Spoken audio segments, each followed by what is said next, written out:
Brought to you by the EveryDollar app. Start budgeting for free today. Well, I just lost my job, and I feel like I pay way too much in rent. I don't know really what to do. Wow. Why did you lose your job? Being stupid. I slept in a lot. So you couldn't seem to get to work. You couldn't seem to get to work on time. Yeah, and I worked 5 feet away from where I slept. So you work from home? Yes. Okay. All right. What were you doing? I worked in a automotive BDC call center. Okay. All right. How'd you get that job? Just applying around. Got found on LinkedIn. They messaged me. I was applying to everything, and I found a job that was a mile up the road from my house. So the office is here, but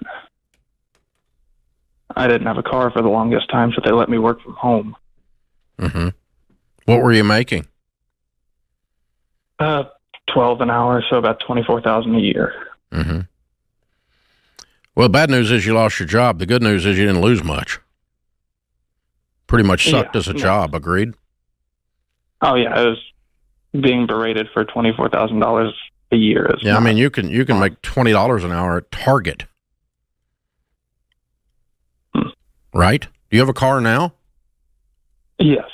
It's kind of a junker, but it can get me from A to B. Get you from A to Target. Or Dick's Sporting Goods, or name it. I don't care. Almost any retailer is paying over $12 an hour. I'm making it up right now, and they're all short of help. What's your rent? $8.95 a month. Okay. You living alone? Utilities and everything included. Yes. All right. How old are you? 20. How old am I? 24. Okay. All right. So you were doing auto loan collections? Is that what you were doing? No. Service scheduling. So whenever you needed an oil change or had a check engine light on, I was the person you talked to. So why were you getting berated? Oh, people, when it comes to their car, if it's not done now, it's a problem. Huh. Okay. All right. And these were places in New York and all that. I got you. It doesn't matter. Yeah, people are jerks everywhere. I understand that. It's not just New York. But all right. So, all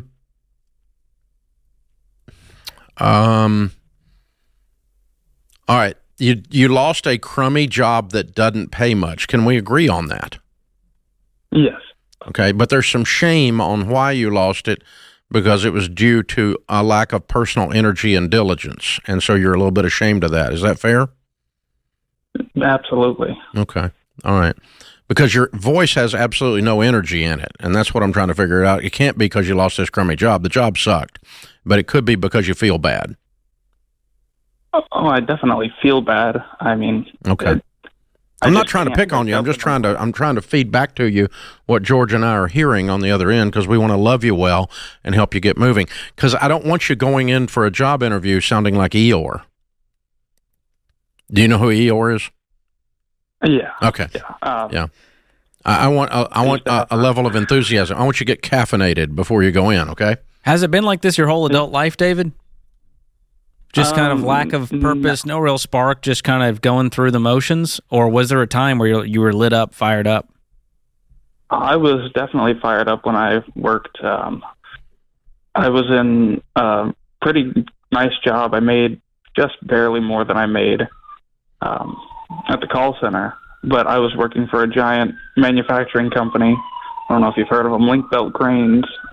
But what do you want to be doing, David? Have you ever taken a moment to think, here's where I want to be 5-10 years from now? Here's the kind of career field I want to be in? I mean, I'd love automotive repair, but I don't know where to start. I can't save money to save my life. I'm down to basically $0.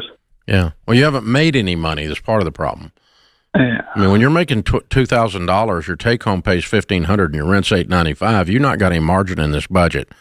So I don't think you're horrible at money. I just don't think you made any money. So that's why George is poking around on the income side of your equation. Okay. So, another issue is I've been applying for. I mean, I knew it was a terrible job. I've been applying for about 6 months, and nobody seems to want to take me. okay, that's probably because of the way you are applying, not because it's a personal thing like David is not worthy, okay?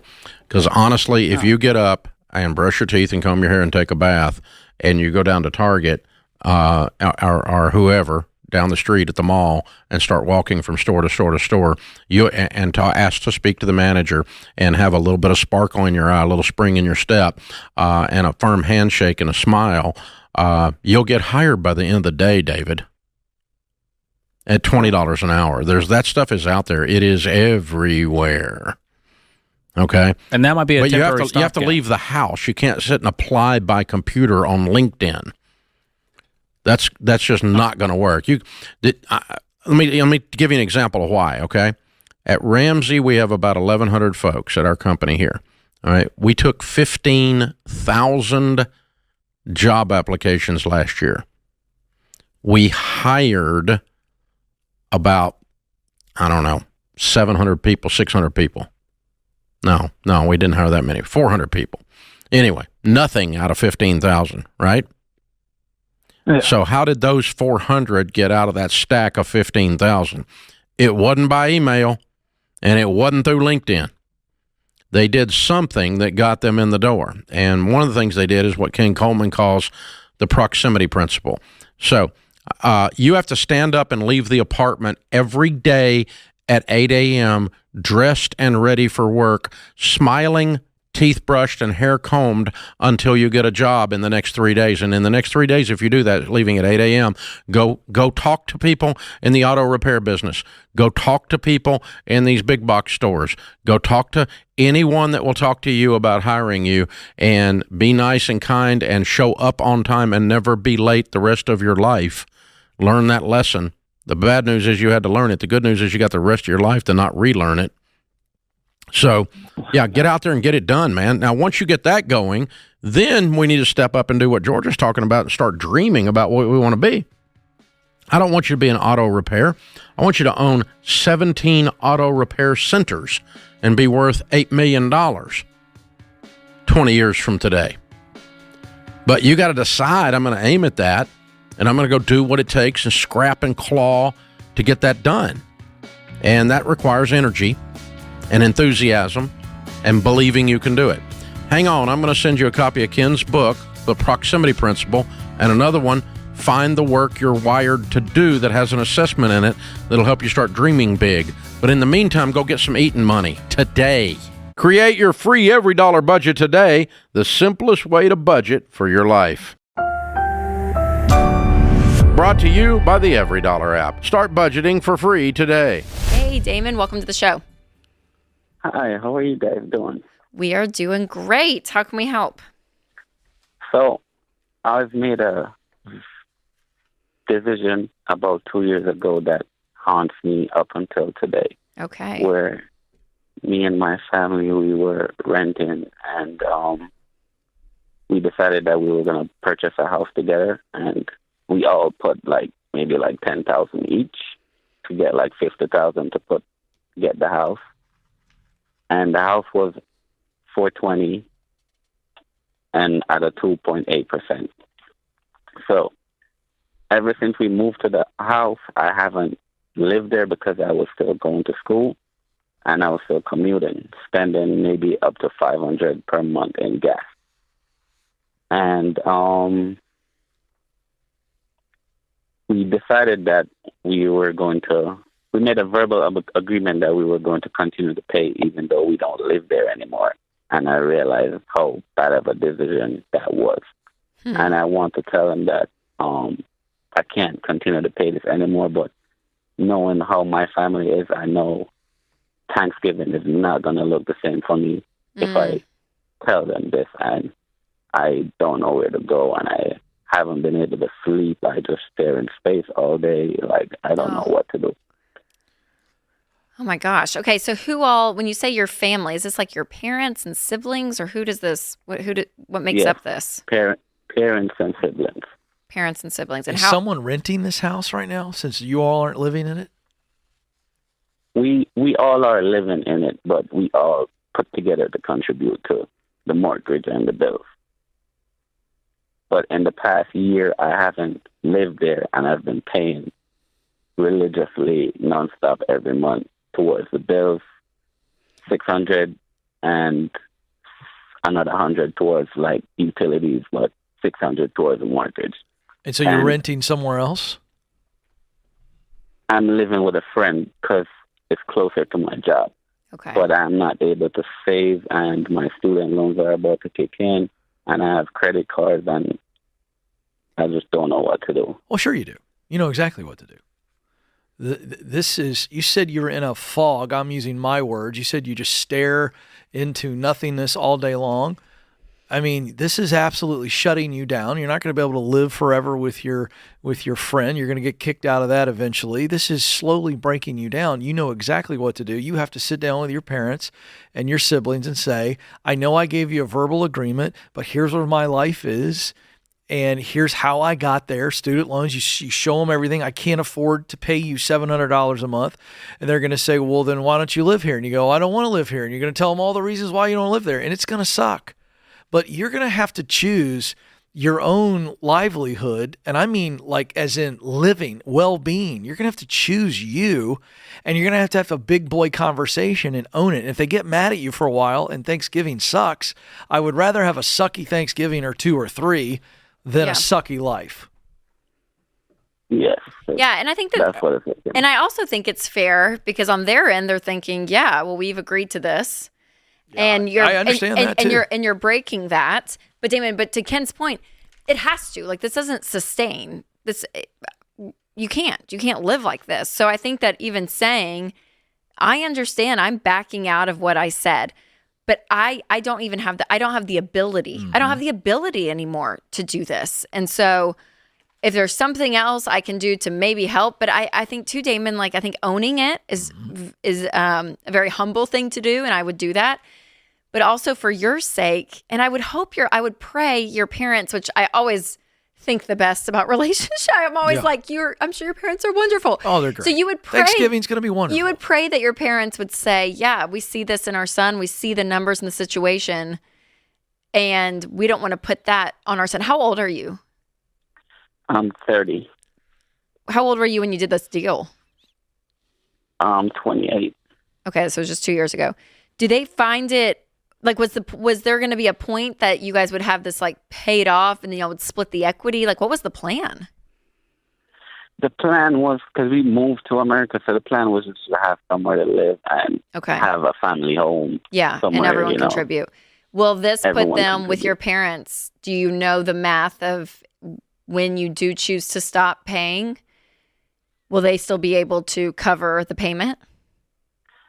There are enough adults in the house where they will be able to cover the payment. If I stop paying, they will be able to pay like maybe $200 extra. And, they'll just have to adjust their spending habits. Yeah. But one of my siblings already cut communications with me, attempting to have a conversation about this. Oh. And that's the kind of person they are. Yeah.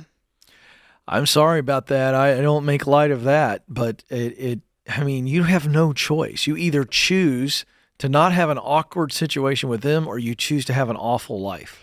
And can I say, if they choose to cut off communication with you because of this, that's their choice. Yeah. You can't control that, and would be one of the most painful, terrible scenarios when there's fractured relationships in life. I think it's just, there's grief in that. It's terrible. But you didn't choose that. You still want relationship with them. You just can't make a $700 payment to a house that you don't live in anymore. And that's what you're asking to be out of, not out of the family. And so if they choose to take a different route, sadly, that is on them. Yeah. Where did you guys move? Where did you guys move from? Where are you guys from originally? We moved from New Jersey to New York. But before, you said we came to America. Oh, we moved from the Caribbean. Okay. Because I do know, too, that certain level of loyalty in your word and certain cultures, right, holds way more weight than others, right? So I know that sometimes is at play as well. But I would own what I signed up for and that I can't fulfill it. But them choosing to not communicate with you anymore, that's their stuff, right? And if it's not this, and if those are the kind of people they are, I hate to say it, there's going to be something else in life. You marry someone they don't agree with, you raise your kids a certain, you know what I mean? Like, eventually that happens. But I'm so sorry. Damien, you aren't a bad person. I think you were calling for permission. We don't have the power to give it to you, but I will tell you that we're in agreement on what you should do, and so are you. And you need to do this. You're not a bad person for doing this. And I think you need to give yourself some forgiveness for not living up to what you agreed to, and knowing that you got to make a different decision, which is the right decision. So do it and move forward. Sarah's with us in Savannah, Georgia. Hi, Sarah. How are you? Good. How are you, Dave? Better than I deserve. What's up? I'm calling because I have a year and a half left in school. I've set out for the last year due to financial reasons, of course. I have $29,000 in student loan debt, and I'm just trying to figure out, is it worth going back to school to take out more debt to complete the degree, or just work on tackling the debt? And also, I'm currently engaged, and we're trying to do like a cruise wedding. So I'm just trying to figure out which is best. Wow. And so what do you make? I make $28,600 a month. Mm-hmm. I mean, a year, I'm sorry. Yeah, yearly. and be nice, yeah. And what does he make? $26,000 yearly. Okay. And what are you planning on spending on your wedding? Well, if we do the cruise destination, it's looking at about $5,000. Okay. And do you have $5,000? Right now, no. Okay. When is the wedding? We were looking at towards November of this year. Okay. So can you save $5,000 between the two of you by then? Yes, we started budgeting this year. Good. And we figure by the time April comes, we should have at least the $5,000. Okay, good. That's a good plan. All right, so we're going to pay cash for the wedding. Your whole wedding expense is $5,000. Yes. Okay, it's an inexpensive way to do it. That's good. And kind of a cool thing. I like it. When you are married, your household income will be about $55,000 a year. Correct. Okay. You have $29,000 in debt. Do you have any other debt? I just bought a car. You just bought a car. Yes. Because I didn't have my $1,000 saved for my emergency fund, and my 2010 Ford Fusion needed some repairs, like CV axles, brakes, minor things, but they still add up. Mm-hmm. So how expensive a car did you buy? $20,000. It's a 2014 Ford Fusion. You're kidding me. You spent $20,000 on a car. Yeah. And you're broke. Yes. Sell the car. Okay. That was stupid. Okay. Tell me you know that was stupid. I felt the brunt of it after, like 3 days later, when the gentleman was like, well, you have 30 days to bring it back. And I'm like, I just feel like that's a terrible. Are you within the 30 days? I brought the vehicle. No, I think my 30 days might have just ended last week. Yeah. Call them and beg them. To let the 30 days count and let you take it back. And you go get you $1,000 car. Okay. You car knew, that I have, honey. You don't even start talking. Okay. Not after doing that. I'm giving you a hard time. You have to know that was dumb. You make $28,000 a year. You signed up for a $20,000 car debt, and you are already $29,000 in debt on your student loans and broke.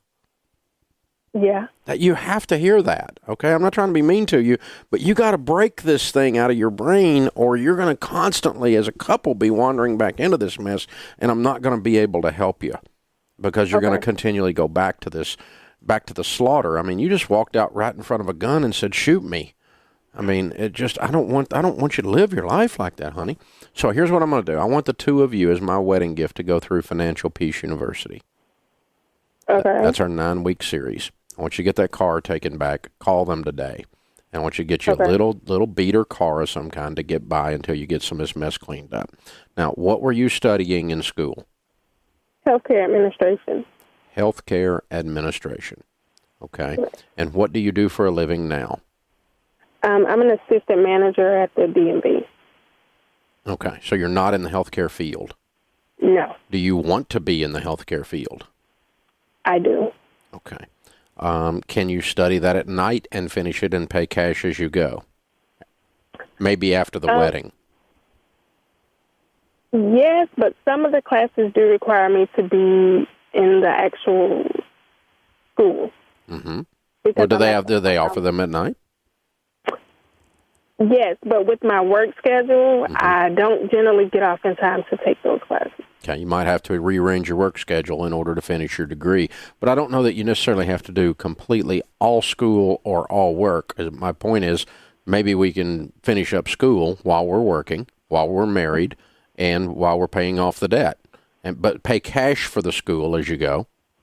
And you pay cash for it, whatever you're going to do. Don't add debt. Pay cash for whatever you do as you go. Work your way down through it that way. And pay cash for cars as we go. Pay cash for the wedding. You already got that one on the run. Good for you. That was a good decision. And we're going to pay cash for the crew's wedding. And but let's take as many classes as we can. And then if we have to talk to the B&B and say, guys, I got to dial back a little bit because I'm this close to finishing. And for one semester here, I need to be able to take off on Tuesday nights. You know? Okay. They'll work with you. Or if they won't, find a different job. So, that's kind of where I'm at. Yeah. But I wouldn't just quit my job to go back to school full time. No. Okay. Just more so for more income. Okay. I'm looking for something else. Yeah, I think you can make more with your degree, and I think it's a good degree to finish, and healthcare is a good field to be in, particularly healthcare administration with as much upheaval and chaos as there is in that world. Someone that goes in there with a cool head in the middle of all this mess can probably, do some good for some companies and with a little bit of academic, under your belt. So you're right on track. But the glaring thing in this discussion is this poor car. And please talk them into you and your fiance go over there and go, hey, we just got engaged. And you guys, please, even if we have to write you a check, count this in the 30 days. Even if we give you $1,000 just to say thank you, give them a tip, to pay the salesman or something, right? But be able to take the thing back because it's just insanity. The numbers on that just take my breath away how bad they are. And I want you to because with no car debt and the wedding is saved up and paid for and we're paying cash for college as we go along and then we can begin to knock out the $29,000 as well. See, you're going to be in a really good place in a very short period of time. But when you drop a $20,000 stupid car loan in the middle of it, it just blows the thing up. It makes it very hard to pull off. So really, really, really bad decision there on that one.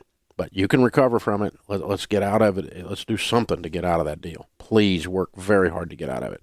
And don't use them saying no and smiling as an excuse. You've got to work your way away from that. It's just really, really bad. So, and hold on, Kelly will pick up. I'm going to put you through Financial Peace University as my wedding present to the two of you. I want the two of you to go through the class together, and you'll see what I'm talking about. It'll start to come together for you. And you see how avoiding debt causes you to be in a position to be outrageously generous and to build wealth. Hey guys, thanks for watching. If you enjoyed this video, click the subscribe button to get the latest content and check out these other great clips from the show.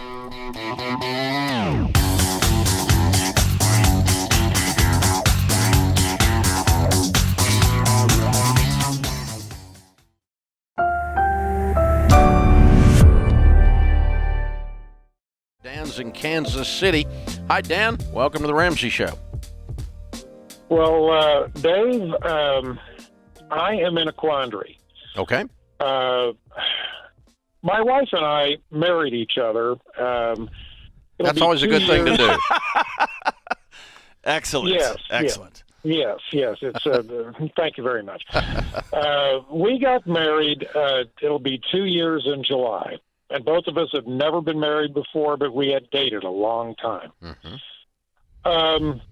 Since then, we've been looking for a home here, and these prices have just gotten insane. And what we're having a major disagreement about, and I mean a major disagreement about, is how to pay for this. She said that when we got married, now this is a conversation that I don't remember all of the particular details, but she said that our original plan was that she sells her house. I sell mine, of which I already have, and I moved in with her in her place, which already has $100,000 worth of debt. I married $100,000 worth of debt, too. So she also says that we agreed before we got married that I would sell my farm property, which is a quarter section out in western Kansas, that's been in family hands for 130 years. Now, I don't exactly remember that part of the conversation, but I know that when we sell that, it's going to involve capital gains taxes, pretty substantial ones. My accountant says somewhere between $40,000 to $50,000 combined, federal and state. So I proposed to my wife that we keep the property, still buy a house, because we can cash flow with the wheat sales about another $500-600 worth of payments above and beyond of what we do now. Then we take the Milo money and we bank that for the next 5 years, which is when I plan to retire. And then we'll have at least that money to pay most, if not all, of these capital gains taxes. And then we sell the property at that point and retire the mortgage. She says, no, sell it now and, then buy something cash. What do you think?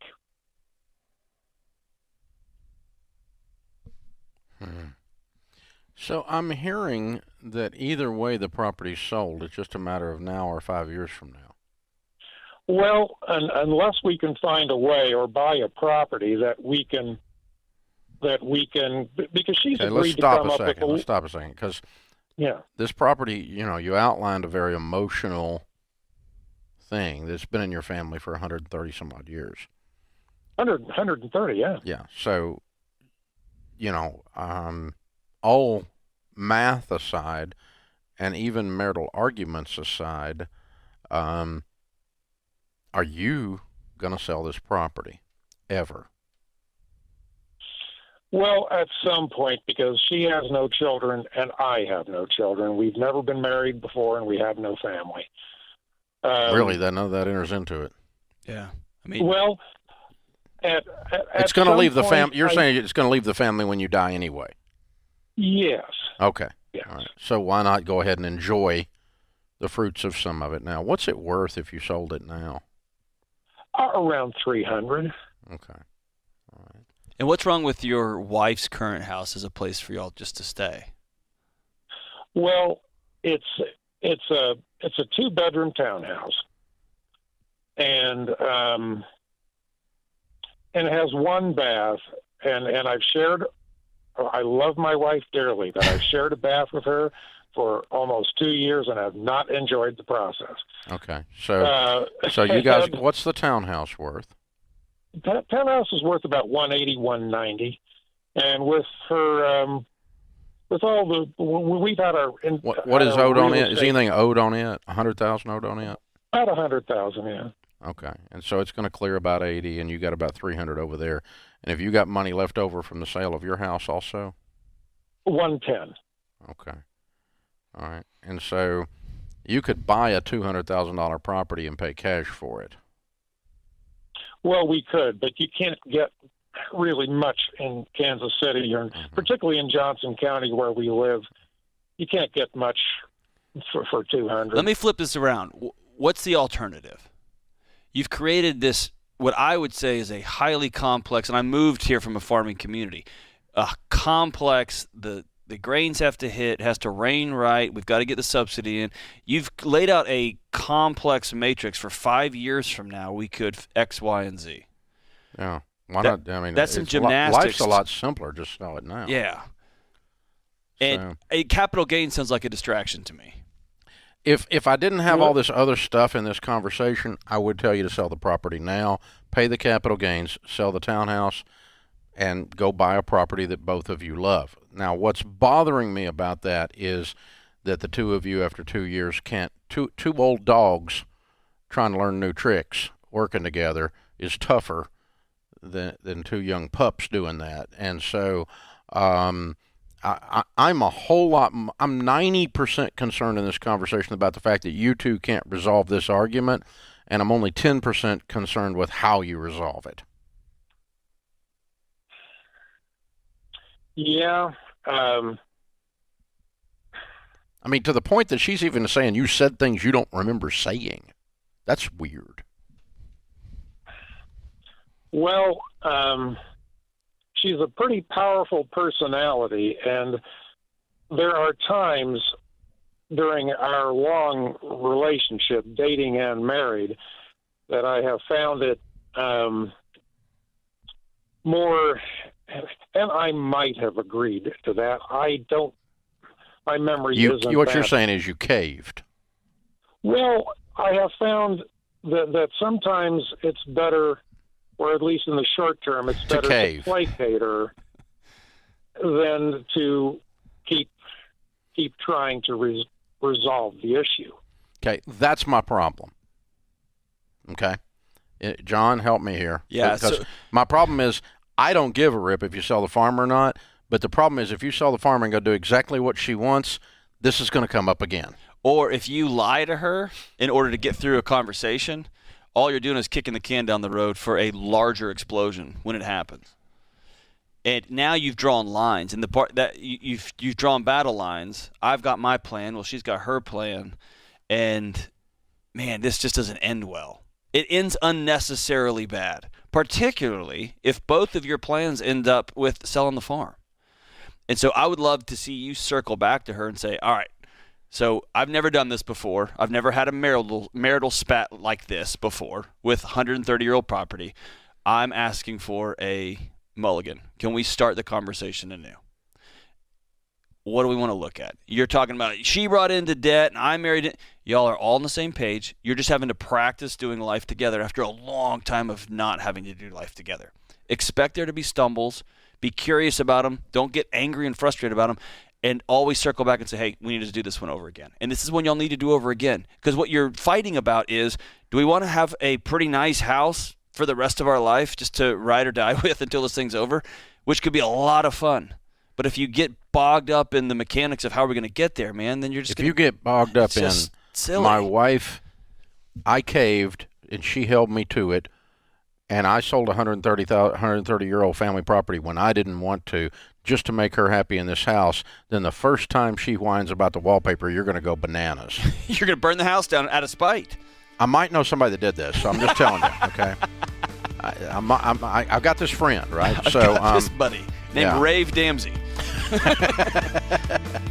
Yeah, so you guys need to work on the relationship part of this, and then the actual mechanics of how to do the deal will be a whole lot easier. That's what's scaring John and I. We're looking at each other while you're telling all this. Katie is with us in Milwaukee. Hi, Katie. How are you? Hi, Dave. Better than I deserve. How are you? Better than I deserve. What's up? I just actually graduated residency, so the opposite of the previous caller. Yeah. And I have a huge debt of about $500,000 from medical school and a little bit from grad school. It's my only debt outside of my home, and my question is, where would that fit in my baby steps, given that it's so big? How did you get $500,000 for med school? Well, I had $50,000 from graduate school. I have a master's degree, and then I went to a private medical school that was about $60,000 a year, and I wasn't married at the time, so and they don't allow you to work in medical school. So I didn't have any living expenses, so all So of you my went to a medical living very, expenses very were- expensive med school, is what you're saying. Yeah, exactly. You paid double what other and people I lived pay. down south in Fort Lauderdale, so it was You paid more double what expensive. other people paid. Right. Good Lord. So do you have a specialization? I'm sorry, what was that? What field of medicine are you going into? Oh, I'm a family medicine doctor, and I'm just about to start my new job as an attending. As a resident? No. I'm finished with residency. Oh, you're finished. Okay. I just finished, and so I'm about to. My schedule is about to get very big, and I Okay. just want to know. So what how is to your use it. income? Right now, my husband and I make together about $150,000. With the new but job? No. Oh. With the new job, we'll make about $400. Okay. Then you don't do anything. Do you clean this debt up? Right. You so just found that's my question. you are in a very deep, unbelievable hole that is taking my breath away. That's the bad news. The good news is you have a very large shovel. Use it. Right. Live Okay, like so a should I not- live like a college student and pay it off as fast as you possibly can. Should I not save for retirement? No. And just pay this debt off quickly? No. You should do nothing but get rid of this disaster that is looming over your head as fast as possible. 400,000 means you're going to pay taxes of about 150 almost, and you're going to live on about 50. So that leaves you about 200. So it's going to take you about 2.5 years to clean this up. But you're not doing nothing. No vacation, no cars, no houses. Don't go out to eat. Honey, you should be scared. Get rid of it. Fast.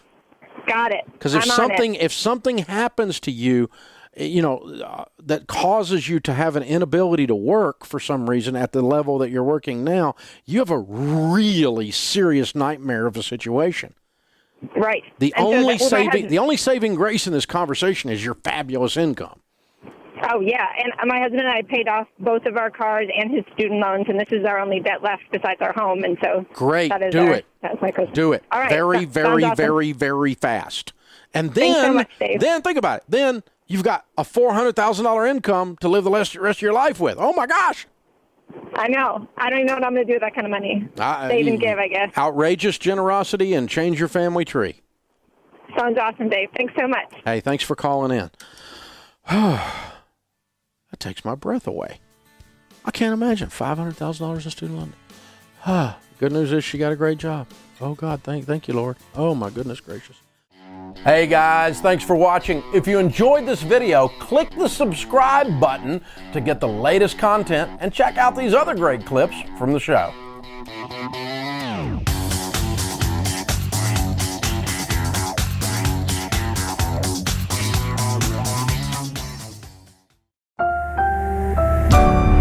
Brought to you by the EveryDollar app. Start budgeting for free today. I am turning 61 in 2 weeks. All right. That sounds Yeah. exciting. Happy early birthday. And I have been good with my money all along, but I have failed to have a retirement fund. And I'm wondering at this point what I can do or so that I can retire maybe at 67. All right. Okay. So we're working with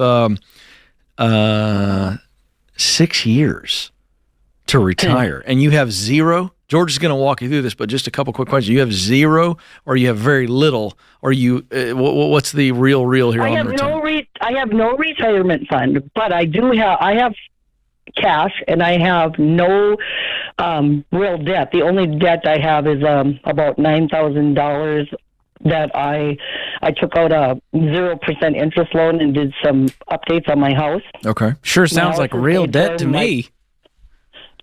Well, yeah, that. But other than that, Okay. I have no debt. What kind of 9K. cash do you have? About $200,000. And what's that sitting in? A couple bank accounts. Okay. Just in checking accounts or normal savings accounts? Are they making Normal 0%? savings. No, they're making a little bit. There's a couple of them in savings, and then some of it's just cash. Okay. So we can get that money invested working for you at least. What is your income? I do childcare. It varies every year, but around like 57. 57,000. Okay. And do you have any pension or anything like that? Any other retirement income we should be aware of? Nope. Okay. I have a life insurance, a small life insurance policy. That's all I have. Okay. And are you living alone? Yes. All right. Right now, my 19-year-old is away at college, but I mean he'll be here when he's not at college. Okay. And are you a homeowner? I own my home. Yes. It's paid for? No mortgage? It's been paid for no mortgage. Good. What's that worth? I'm thinking around $280. Okay. And what are your monthly expenses? Have you added this up to see, here's my monthly budget, here's what I need to live? My monthly expenses are about $1,675. Okay, great. So here's some good news. You don't need a lot to survive. Now, I don't know what your retirement plans are. I don't know if you had big dreams. We might need to change that picture based on the reality of where we're at. Right. But based on my math, you're going to need, and this is not including health care if there's any other needs you have, but you're talking about $20,000 a year is what you're going to be spending. Okay. So here's the good news. If you put the majority of your savings into the stock market, into a good growth stock mutual fund or an index fund, you would see on average over, the next 20, 30 years in your retirement, 10 to 12% return. Which means you put $200 in, on average, again, not every year, you're going to see $20,000, another $20,000. And so that gives me some hope that you're not going to be out on the street. But we're also not going to be eating out and going on vacations. This is going to be a bare bones retirement. Okay. Now, if you could invest a big portion of your income, now that you have a paid-for house, how much could you invest every month from your income? Could you do, let's say, $2,000? Every month? Yes. Probably not. I could probably do $1,000. Well, you told me your expenses are about $1,600. You're taking home probably close to $4,000, right? Yeah, it just depends on the time of the year. During the summer, I make a lot more because I have way more children, and then Ken can help you fill in the gaps of income. But if you have stable income, you could invest $2,000 every single month from age 61 to 67. You'd likely have around $200,000 sitting in that investment account. Okay. So that is one option on top of the savings you have, putting that into the market. I also would recommend you sit down with a financial advisor and actually crunch these numbers, and they'll walk you through to make sure you're understanding where you're putting this money. I don't want you to do it because George said or Ken said. I want you to do it because Amy understands. I guess I've always, and that's kind of why I haven't done. I just don't understand any of it, and I've always been afraid of it, and I've watched too much American Greed. So, well, I keep thinking of this line for you. The best time to plant a tree was 20 years ago. The best next time is today. And so I know you're 60 and you feel behind. There's probably some guilt that you could have done more, you should have done more, you should have been investing. But I'm telling you, it's not too late to have some dignity in retirement, but it starts today. We can't have the excuse any longer of, well, I just don't know what I'm doing. Ignorance was bliss until this call. Okay, yep. I get it. Now let's talk about that seasonal income gap. What are you doing in the wintertime? What changes that you don't have enough work? I have work. I do childcare, and so during the summer I get a full house. I have all the kids from school age children. So I have 12 kids all summer long. Mm-hmm. And then during the winter, kids go off to school, and I tend to have less. And this year I chose to have a few less because I took my first grandbaby. I'm watching her, and with a baby, it's just a lot more work. And so I've had less children during the years. But are you getting paid to watch the baby, or is this just grandma stuff? Partially. Okay. So what would be not a lot. So let's say, just for sake of numbers, okay, let's say that there wasn't a drop-off between the summer and the rest of the year. How much more additional money would you make over and above the $57,000? What do you think that number would be if you just had the same amount of kids all year round? Probably a good another 20, 30, I don't know. Yeah. So that's the thing I want you to think about. George has done a great job laying out, okay, what you need to do. And here's the deal. That $200,000 is something to build on, plus your existing money if you're putting in $1,000 a month. But I want to challenge you to just believe what you just said. let's round down. Let's say you did something to go, okay, I'm going to be more aggressive in talking about it. There are parents everywhere around you who would much rather have their child with you. It's probably even more affordable than what they're looking at in the marketplace. There is no shortage of children who need to be watched. So with a little bit of aggression, more intentionality, letting people know, let's say you were able to make an additional $20,000 a year over the next 6 years. Okay? That's a lot of money, George, coming back to your calculator. She can now put $2,000, maybe $3,000 a month away, and all of a sudden changes your retirement drastically. It changes it. And you might need to work until 70. That's right. You get to retire when the numbers say you do, not when you just decide. And so jump on to RamseySolutions.com, get in touch with a SmartVestor Pro. They can walk you through the investing portion. And this is going to take work. And you got to remember, inflation's going to be kicking your retirement in the pants. So you got to get on top of this thing and start investing instead of just saving. But George and I are both, we really believe, Amy, you can do this. I think this is extra income, and I do think this is tightening of the expenses as well. And you can get there. Create your free every dollar budget today, the simplest way to budget for your life. Brought to you by the Every Dollar app. Start budgeting for free today. Marcus is in Oklahoma City. Hey, Marcus, welcome to the Ramsey Show. Hey, Dave, how are you? Better than I deserve. What's up? I'll just be quick and to the point. 2020, 2021, I was working a mortgage company. They closed their doors in 2022. I was making quite a bit. Now I'm a teacher. Didn't file my taxes for 2020 and 2021. Probably 80% of that was obviously commission. So I did dumb. I know I need to file those now, obviously, and I'm going to owe quite a bit. I was just going to see if I could maybe get some advice on how to go about doing that in the least harmful way. Ouch. Okay, here's the thing. Not paying taxes is not a criminal act. Not filing taxes is a criminal act. That's what's weird. We do not have a debtor's prison. They don't put people in jail for not paying their taxes. But they do put people in jail, about $2,500 a year, for failure to file. Okay? So that's the danger that you're in. I'm more concerned about that than I am the payment plan. I don't think you're in trouble, and because 99% of the time that you're not some public figure, that you come and you catch up your filings. They're just all late. You don't get into any criminal issues, but I want you to get it done now. I don't want them to come find you. Okay? I want you to go to them like immediately. No later than the middle of January, these documents need to be filed. Okay? Yes, sir. That's the panic. Then the second issue is, how do we pay it?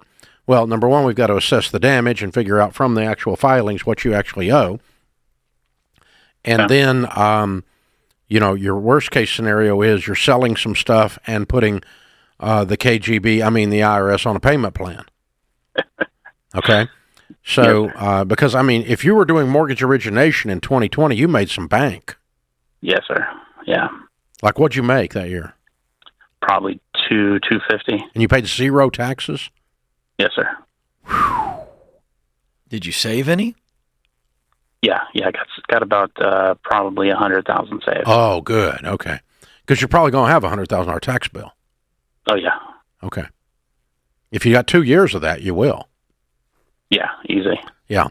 So you're going to give them what you got to limit it, and then you're going to work out the payments. What you've got to have is a real tax pro in your corner right now. And if you'll go to RamseySolutions.com and click on the tax ELP for your area there in Oklahoma City, I know them. They're good people. They can sit down with you and help you first get the filings done, and then secondly, negotiate the payment plan and how much of this you got to throw at them to keep them off your bank account. Because we don't want them putting liens on everything after you file, but also don't want them putting bracelets on you that connect because you didn't file. Yes, sir. So we need to get filed, and then we need to develop the how tough the path is that we've got to walk through. Do you own a home? Yes, sir. What's it worth? About $500. What do you owe? About $200. Okay. Well, and what is your household income nowadays? probably about 70.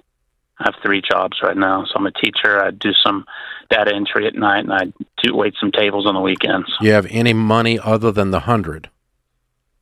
No. You have any money in retirement? You have money in retirement? I do. Okay. All right. I do not tell people to cash out retirement to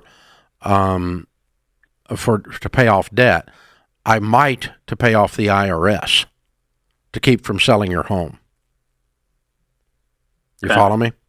So Yes, that's sir. what you've got to get into. You've got to ascertain, because let's just say this, okay? Let's say it's 150 and you throw 100 down and you say, okay, we're going to pay we're going to pay $2,000 a month for 3 years and we'll be out of debt. That's okay. But if it's 200 and you put 100 down and you're going to be in debt for a decade, you don't want that. You need to clean out something else, the house or the retirement accounts, and clean up the mess.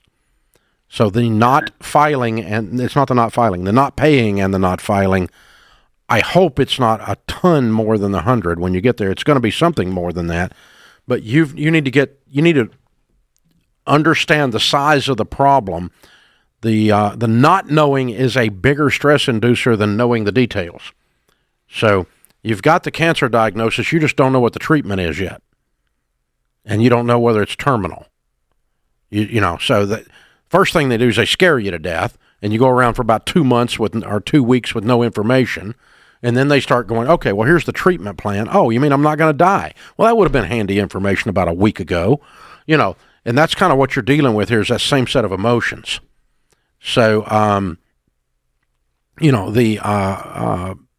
get with a tax pro today. When you hang up, open up RamseySolutions.com, click on Tax Pro ELP at Oklahoma City, and go sit down with them this week. I don't give a crap if it's Christmas. You need to give yourself a gift to getting this monkey off your back. Oh, man, that's scary. Yeah, and I hope he saved some money. I hope he also has some write-offs and records of that kind of stuff so that he can, The better your records, the more you can limit this. Yes, that's exactly right. Write-offs and records. Tax Pro here is huge, though. Do not try to figure this out on your own. No, and don't go ask the IRS what to do. Oh, yeah. Good Lord. Yeah. It's like asking a dog if it's hungry. No, we don't do that. So, where did you get your tax information? From the IRS. Oh, my God, you're a fool. No. We don't ask them. We don't ask the fox about the hen house. Yeah. Hello. Yeah. So, yeah. Oh, yeah, they're tasty. And by the way, don't ask them for grace either because they don't have any. This is get your tax pro to help you. You mean with all Grace quit? I used to talk to Grace. No, right. I used to talk to her weekly. She called me all the time. It's like from Christmas Vacation. She died 10 years ago. Yeah. They're just not going to be kind, and a tax pro here is going to be your advocate, and they know everything that they can do. They're worth it. So don't try to navigate this on your own. Yeah, and here's the last part of this. Okay, these commercials that are on cable TV. Do you have $10,000 or more in tax debt? Mm-hmm. We can get it forgiven. We have ex-IRS agents working for us. Just give us $5,000 and we will promptly do nothing for the next 24 months. Mm-hmm. That's what that is. That's a complete freaking scam. There's a thing called the OIC, an offer in compromise, that you can get your federal income taxes forgiven. About 1% of them are approved. You have to prove total paupership, meaning you don't have a house, you don't have a job, you don't have any potential income, and you don't have any assets of any kind. And then they will forgive your debt after fooling with them for about 2.5 years. Don't answer those stupid butt cable TV ads. Go get a tax pro and actually work a plan to get the mess cleaned up. Create your free Every Dollar budget today, the simplest way to budget for your life. Brought to you by the Every Dollar app. Start budgeting for free today. Jonathan is with us in Fort Myers, Florida. Hey, Jonathan, what's up in your world? Hi, how are you doing today, Dave? Better than I deserve. What's up? So I had a situation happen a couple years ago during COVID. My mother passed away. She was actually killed by her new husband. Oh, my gosh. Man. Yeah, they were both in their late 70s, and they left me with quite a bit of money. Wow. So I had never I never made more than about 85 grand a year, and then was left with a couple $1 million. And I hope I've been doing the right steps with what I've done with it. I just wanted to get mostly some reassurance that I've been doing the right things, or what you would recommend moving forward with this. Oh my gosh. How have you navigated the last few years with the loss of your mom? The first year wasn't too well. Kind of went backwards probably a little bit, and then I got a couple kids, and I tried to get myself together and be better for my kids, and I think I've been doing pretty well the last 2 years. How old are you, Jonathan? 36. Okay. And I assume the husband's been put in jail? No, he killed himself afterwards. Oh my gosh. Yeah. Wow. In our house that we grew up in. Oh, I'm so sorry. Jeez, man. Well, that just makes it, managing $2 million that you don't know how to manage is freaky enough, and then you put this layer on it, it just gets super freaky, right? Yeah, it's a little more than that. We were left about $2.5 million from our parents, and then he left us another $1.1 million. Oh, wow. Which we weren't expecting. We didn't know that we were written into his will. Wow. Does that money feel weird, or are you happy to spend it? I've spent. I haven't really. I wouldn't say I've spent it. I've used most of it to live off of the last couple of years from the new husband. Mm-hmm. He left us 2 IRAs, a traditional IRA and a Roth IRA. Mm-hmm. So I've been pulling. All right, let me get past all the and just answer your question. So, how much money do you have today? Today, let me just flip over here. I've got total between properties and everything. Yes. I would say about $3.5 million, $4 million. All right. And you're still working, making 80. No, I haven't been working since the day she died. Oh, wow. Okay. What did you do for a living? I worked in restaurants mostly, bartender, sommelier, and server. Mm-hmm. Okay. And the reason I didn't go back to work was a lot of that. The reason why I made good money was because I was always forward about my life and talking to people about things in my life, and I just felt like I couldn't do that anymore. Mm-hmm. Well, you can't go into this story, part of the story anyway. Wow. Okay. Are you married still or single? No, I've never been married. I'm single. You said you had kids. Okay. Yeah, 2 children. One that I have full custody of, one that I split custody. Okay. An important part of your recovery moving forward is you're gonna have to get a job. Yeah. You're gonna have to get a purpose, a thing to do, a thing to go to, a thing that you are a part of, that the world's gonna be better because you were a part of it. You got that? Yeah, I feel that as well. Okay. Yeah, it's time to go back to work, Jonathan. Doing something. Yeah, I'm actually starting a business this year, a tour boat business. A what business? Tour boat? A tiki boat, tour boat. Oh, okay. All right. You're buying the boat and gonna do tours and do trips on the boat. When? Yeah. The boat's going to be delivered in April or May of this year, and we should be operating by June. Okay. What did you spend on that boat? $220,000 total. Okay. All right. Now you're going to be leaning in, learning how to run a business, learning how to handle and operate the boat. You're going to be leaning in on all of this. I really want you to go make a living for your sake, because at 36, doing nothing is not a plan. Okay. Yeah. Emotionally, spiritually. John's right about that. Now, so let's pretend that you're making a living. You don't need this money then, right? So now we just need to invest this money well. Yes. Okay. Jonathan, I buy 2 things for investments. The first thing I tell people, and I was with a bunch of wealthy people this weekend, do not put money in something you don't understand. Don't do it because I do it. Don't do it because somebody else says to do it, or you read an article once. That's a nightmare way to lose money. Put money in something you understand. Now, that may mean you need to go to school a little bit by sitting with an investment advisor and letting them teach you.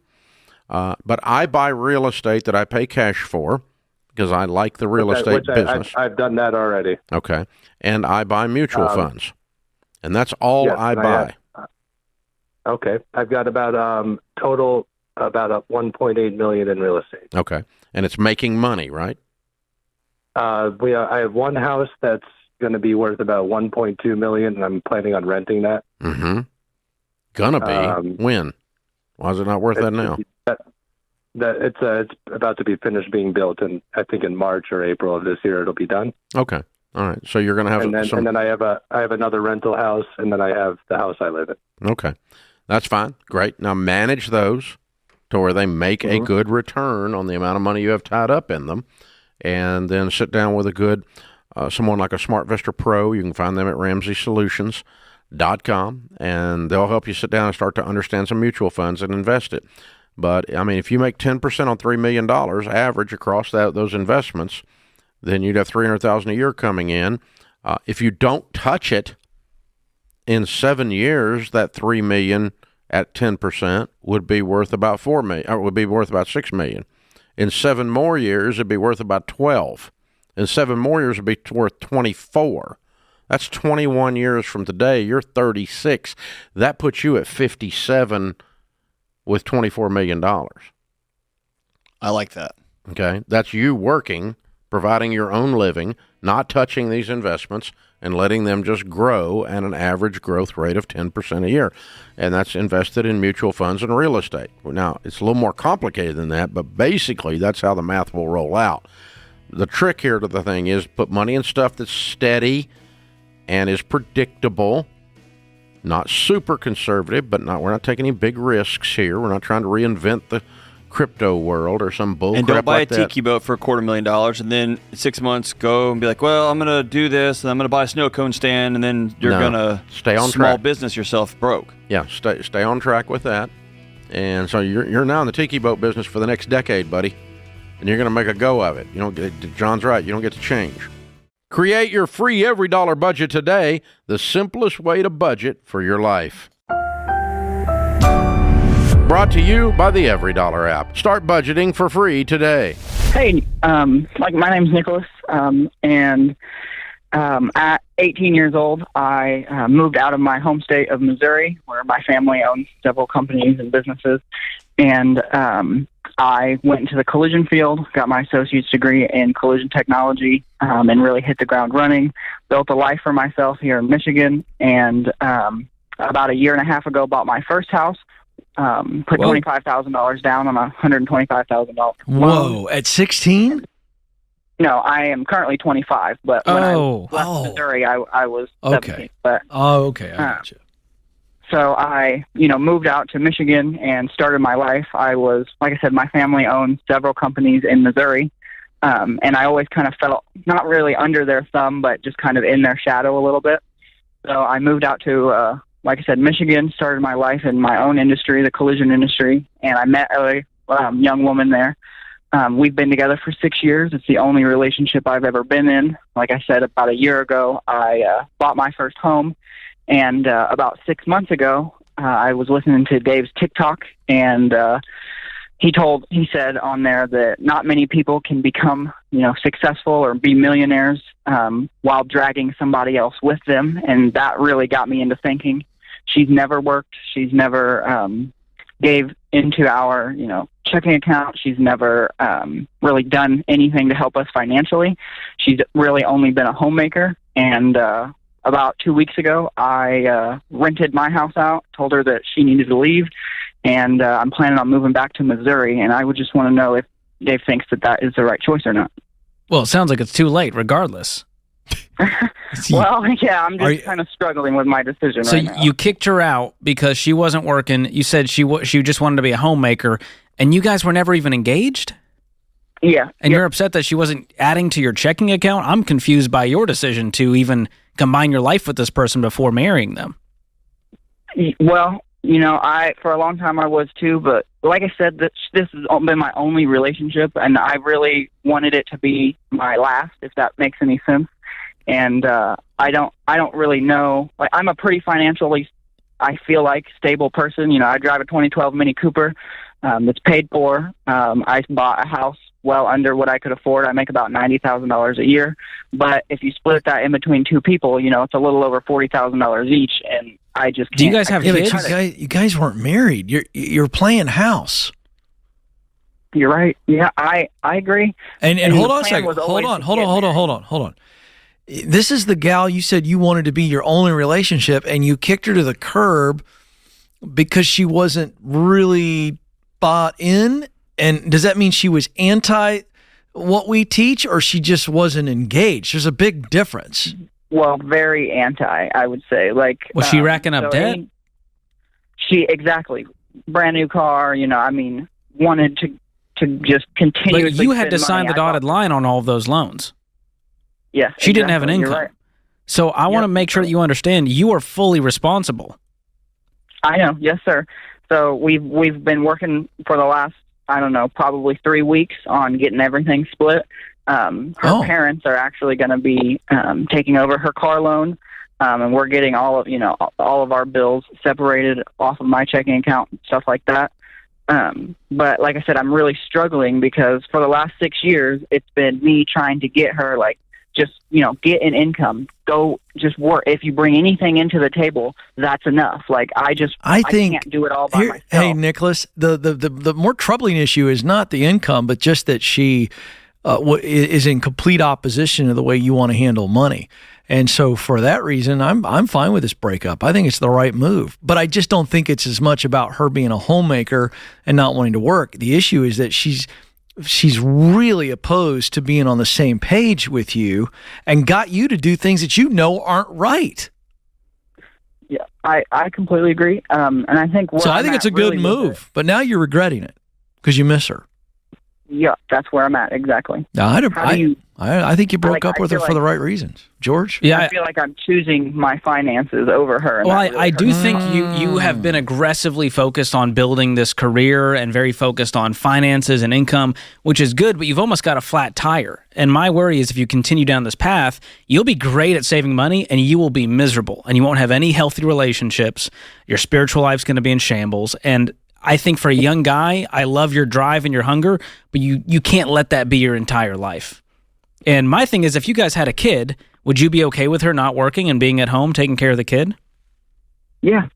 Are you sure? Yeah, but you wouldn't be okay with her being on the other side of the page on debt and everything else. That would be potentially destructive for your marriage. George, do I hear? I think he should have broken up with her. I'm not saying it wasn't the right move. I think your regret comes from the fact that you poured in a lot into this relationship. 6 years is a large majority of your life when you're 25 years old. And you waited too late. My concern is you waited too late. You co-signed for all this stuff. You hope she plays ball. You hope she goes along with all of this. Yeah, you guys combined your life before you were even aligned in life. Yeah, and that to me is the big problem here, and that falls on both of you. And so I think the regret will pass. You'll meet someone new, but you got to get Nicholas healthy first, so that the next relationship doesn't end the same way, where you go, what are you bringing to the table financially? That's the wrong way to look at a marriage. I agree. Okay. So thank you.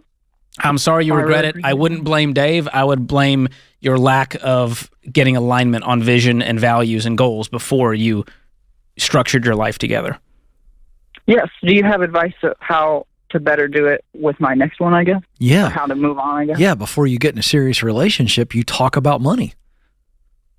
Okay. You say, what are your values around debt? I think what this are your is life probably goals? a third date conversation. I really do. I think it's early on. I'm going to say third date.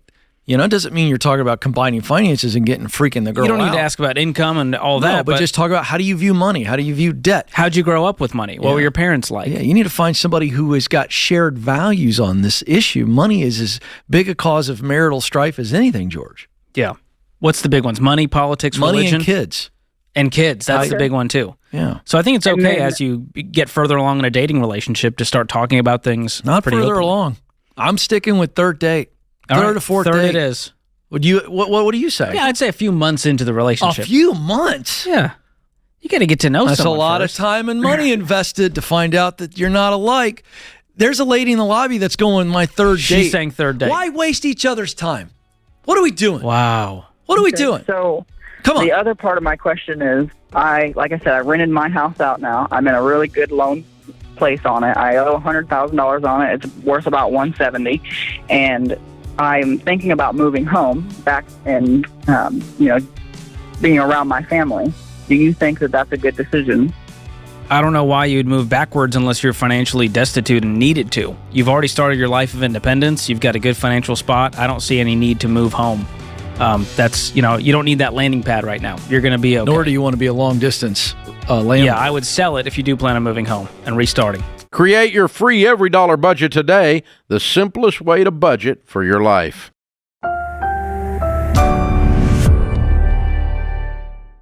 Let's go out to Chris in Springfield, Missouri. What's up, Chris? How we doing? Hey, man. Before I start, I just wanted to say thank you to you guys and everybody at Ramsey Solutions. Since I was younger, you've had a really positive impact on me and my financial decisions. So cool. I just want to say for that. Well, thanks, brother. I appreciate it, man. What's happening? I think it would be important just to give you guys a little bit of context on me and just my background before I ask my question. So basically, I've always been really good with my money. Over a few years, I was able to save up like $50,000. $40,000 of it was in my savings, and then $10,000 of it I had invested in mutual funds. I also am going to school. I like to say better than debt free because I'm going totally free. Good for you, man. Just through That's awesome. scholarships and a work study and stuff like that. So with that though, during all of that time that I was accumulating those funds, I was in an abusive relationship. Pretty much like anything negative you could think of. I'm sorry. She dished all that out. So it kind of messed me up. And when I was finally able to get out of it, as a way of coping, I guess, I started spending my money on a lot of stuff.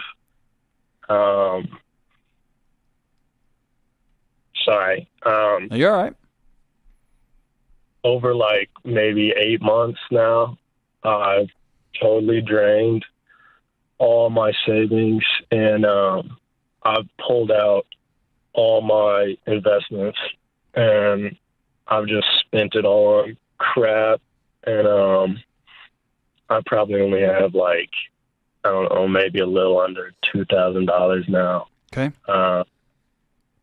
So I don't really know where to go from here, because my plan originally was, once I get my bachelor's, the deal that I kind of have with my parents is like, once I'm done with college, I'm out of the house, and that's just what it is. And I was going to go to grad school and everything, but I'm just not really sure how to like go about doing that and just what to do financially anymore.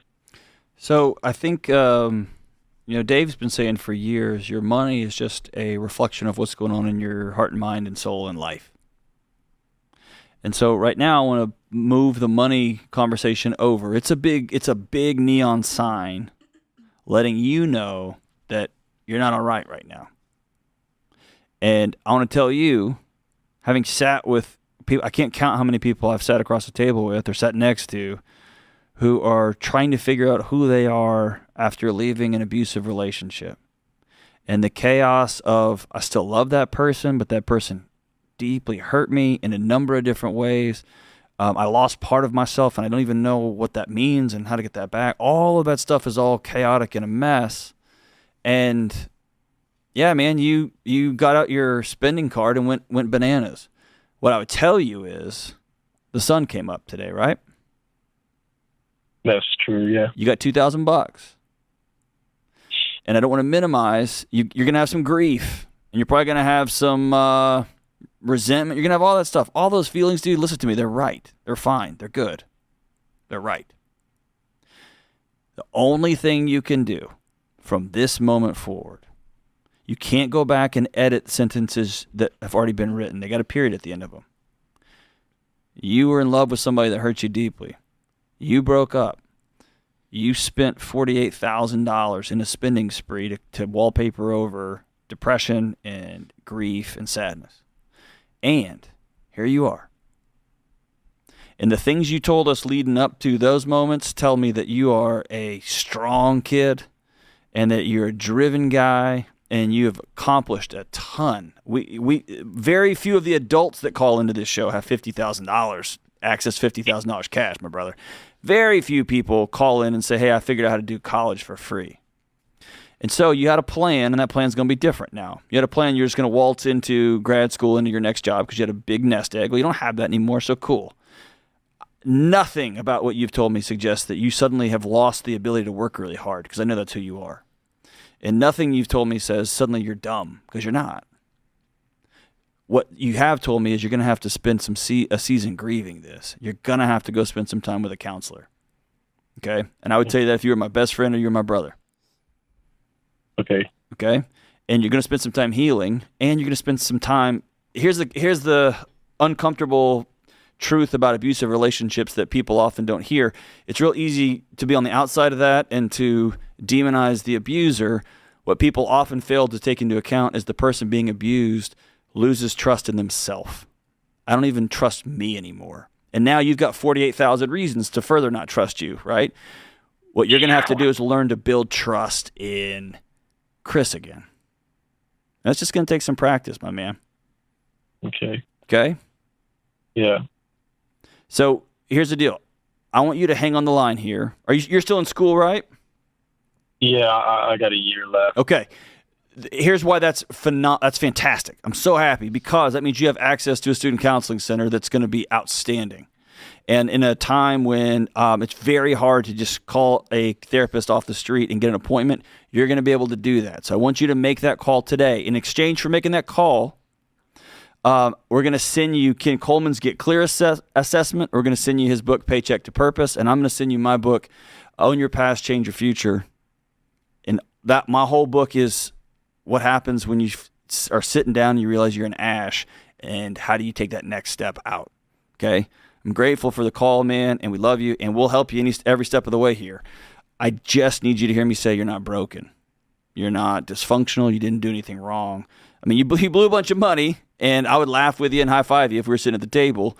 And also, I don't believe, Jade, I don't believe in the phrase too soon. That's just kind of me. But I'd high-five you, and then we would get on with, okay, what comes next? But you got some healing to do. Oh, yeah. That's tough. I think you covered it. I'm not going to add or take away.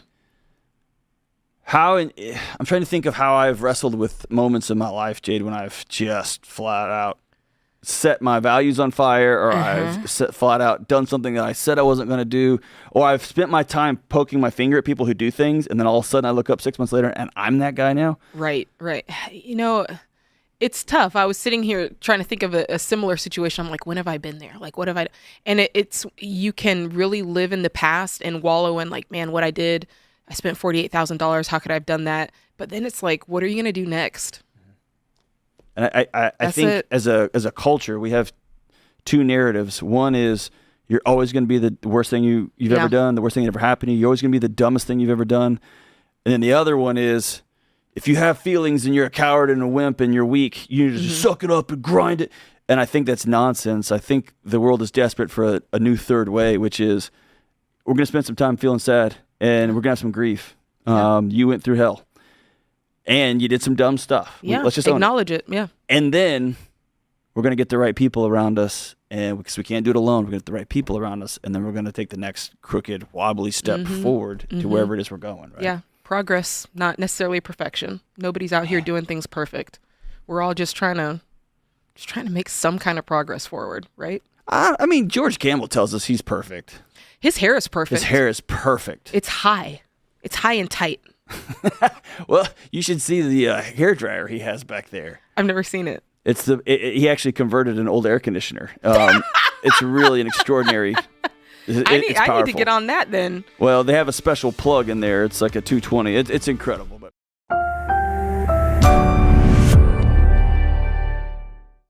Simone is going to start off this hour in Buffalo, New York. Hi, Simone. How are you? Thank you so much for having me today. Sure. What's up? So basically, I'm really blessed, and I'm in new college. I'm going to graduate college in May of 2022. And I'm kind of blessed to be making $100,000 after graduation with a $10,000 signing bonus. So I kind of had two questions. Sweet! One, how do What's your degree in? computer science? Way to go, kiddo! You killed it. Yes. A college student with an actual career. I love it. Yeah. So I guess one thing, how do I properly make sure I use this amazing salary to set myself up for the future? And secondly, how do I convince my parents that I shouldn't take out a loan for a car? Because I kind of wanted to drive a cheaper car that's $10,000 using a sign-on bonus, but they kind of want me to take out a massive car loan to get a nice $30,000 car or something like that. Okay. I think you've reached a point, kind of gone over the edge of the cliff now, in that you graduated, you're 22 years old, you make $100,000 a year. You don't have to convince your parents of anything, honey. You're like an adult and stuff. I guess you're right. Do what? I guess you're right. I never really thought about it that way. Yeah. You don't need their permission. No. It's your life. It's your money, by the way, too. So, I mean, just, you just smile and say, Mom and Dad, this is what I decided to do, and thanks for your input. And by the way, I may not go to the same church you go to, and by the way, I might buy a dress that's a different color than one that you like, because I'm like an adult and stuff. You don't have to say that to them, but that goes through your mind, right? Yeah. Now, this is the part where they start to understand that having children who are grown is the hardest stage of parenting, because you don't get to tell them what to do anymore. No, that makes sense, because they wanted me to kind of do the whole, I guess, stay-at-home mom thing and stuff, and kind of be an English major who doesn't make a lot of money. So I guess you're right. And you decide to go be a computer genius and stuff. You're amazing. So, I mean, listen, I don't want you to be unkind to your mom and dad, but the point is you have reached the point in your life where you no longer have to have their permission to do anything. It would be nice to have their approval, but sometimes they may choose to withhold that approval. Makes sense. Okay.